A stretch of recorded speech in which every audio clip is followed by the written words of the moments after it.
Willie D Live. I still make music. Look, check this out, bro. I love music, so I still make it. You know what I mean? But one of the other reasons, this is what I heard from Master P. He did an interview a long time ago. One of the reasons I still do music besides loving it, is because, like, I'm involved in so many businesses from Joe Sun Empire, Crypto Coin, to Exotic Pop, to Houston Hitman, to Lord Wolf, this clothing line, Savage Hearted, like Tunnel Vision, where we build courts and neighborhoods for kids and schools. And like, I'm doing so much other stuff. Like, most of the people I hang with is billionaires and multimillionaires. My new motto is I'm only going to hang with people that think like me or bigger. So we ain't here for all that. Like I got other things going on, Willie D. I literally, genuinely, because I respect my dad. My dad is my only parent still living. You know what I'm saying? I respect him anyway, but I'm just saying. So a lot of the moves and the way I handle things, I be like, most people be like, what would Jesus do? I be like, what would Big West do? So like, even when it come to dealing with promoters, I ask them, dealing with artists, like, it's been plenty of times promoters ain't had all my money. The average person that look like us, what they go do? They go get rowdy, they go want to fight, they go be like, man, that's stupid. From a war standpoint, nigga, that's stupid. You came down there however many deep, nigga, and you're tripping with somebody in their own city over $1,000, whatever the number is, and you might have needed that money. The way my dad taught me, dog, listen, man, you can't squeeze blood out of a turnip.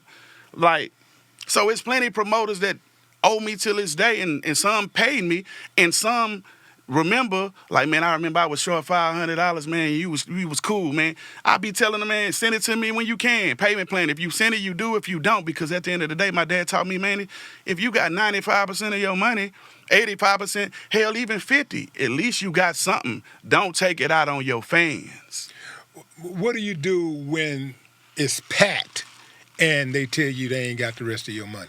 They ain't got that back end. What I do, like, because the word could get around that, oh, well, you ain't got to pay Flip the back end. He going to get on the stage anyway. Correct. That the word can get around, but guess what? I love my fans. I don't love money.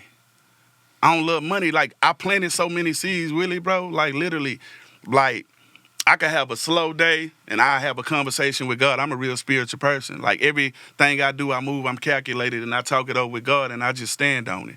And blessings just come out, it just come. Like, so basically, I can book you right now for a show and just give you the front end. You asking me? I can give you the front. I can promise I'm you not saying you. the whole back end and everything. I'm not but only gonna give you the front end. I'm not gonna ever say that's what you can do. I'm just saying that if that happens and I get in a situation like that, I'm gonna get a promoter, an opportunity to rectify it, but I'm not finna take it out on my fans, because at the end of the day, you still gave me some money. Listen, my motto is this, which I got many. If you've done a job before for free, you can never frown at what somebody offer you. So if I've done a verse for a person for free and a motherfucker offered me a penny, that don't mean I gotta accept a penny, but who am I to frown at a penny if I've done this same job for free? It don't matter if I've elevated. So no matter how many plaques I get, how many records I sell, how many double R, that I'm never gonna forget the foundation of why I started doing music, because I love music. Now that's why you're still getting money, bro. Right. Yeah, I think that shows in the comments. When you read your comments, you see like I'm gonna do it. I'm gonna do it. That's why you still getting that money. I love for a fan to be able to come tell me, man, I should have listened, got me through this. I mean, like, I've had over 2 million fans come tell me, man, this got me through this got me through that. And that shit make me feel great, because when I get in the studio, that's why if you buy my albums, my real albums, not my mixtapes, like my albums, like 80% of that shit be about real life. Like, I'll put like, a couple Flousing records and a couple records for the ladies, but Underground Legend, I started off with a record called What I've Been Through, talking about my grandma having cancer, and just, I be talking about real life. Like, it's cool, the flashy shit, that's cool, nigga, do that shit too, but I like to make music for everybody. The person that gotta make a decision, I got $400, my light bill is fucking $500, what do I do? Do I do that or I pay my card note? You know what I'm saying? Like, real life situations. So I never let the money and fame make me feel like I'm above another person. I'm always trying to help somebody. Throughout my whole career, it was always somebody with me. I always split the pot, you know what I'm saying?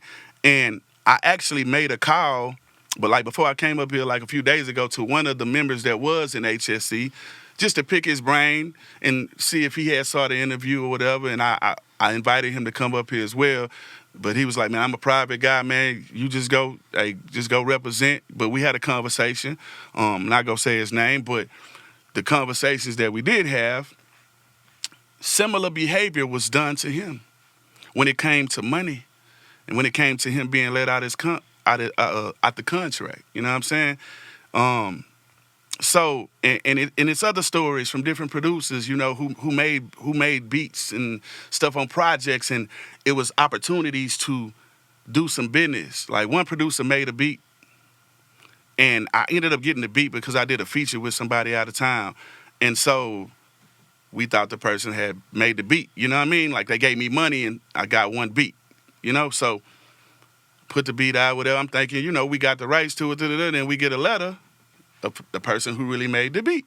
One of my big records, you know what I'm saying? I don't want to go into names, but one of my big records. And that person contacted the people that were in charge who came on your show and was like, hey, man, just buy me an MPC. And we cool. I signed up on the paper. The same producer was like, I just found this out like 4 years ago. He said, man, you ain't know the story? I said, no, because I was doing all kind of stuff. He was like, yeah, all I said was just buy me an MPC. And he was like, I got threatened. You know what I'm saying? So I just found that out. You feel me? So the bottom line is, man, like, that's why all the artists that I work with now, I be telling them, man, make your own company, dog. Be your own CEO. It's people that want to sign with me. Don't sign with me.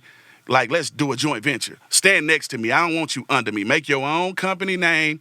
We're going to have your money go directly to you. I don't want to hold nobody money because at the end of the day, it's much love that I show to different people doing, you know, favors and being that energy, motivating people and not even charging them to do shit.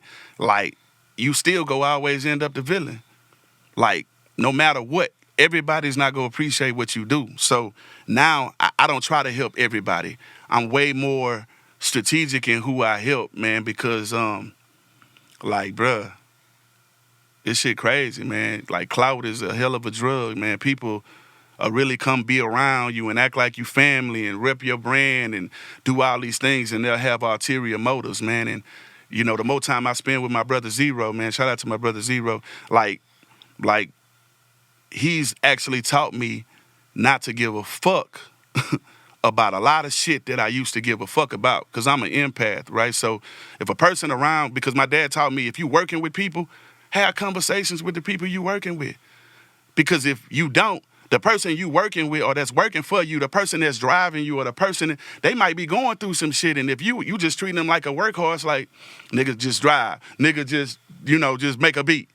These people might be going through some shit, but if you have a conversation, you'll be able to know what they're going through. You might be able to help them. You might be able to ease off some of the stress. So it's been plenty people, dog, like, and my voice a little like this because I had 2 shows and I freestyled for like 20 minutes. But anyway, like, people just don't appreciate what you do, man. Like, I had security guards, man, and I do shit from the heart, but I just want to, I don't showcase all my charity for the public. If you see it, you see it, you know. But I've helped bury security guys, you know, parents, and, you know, man, I'm going through this, man. I'm a little short, man, here. Like, just doing it because I feel like if you showing up to work, bro, and you got the right attitude and you treating my fans correctly and you treating promoters correctly and you not going around, you know, causing chaos, I'm going to reward you. Yeah, that make your life easier. Yeah.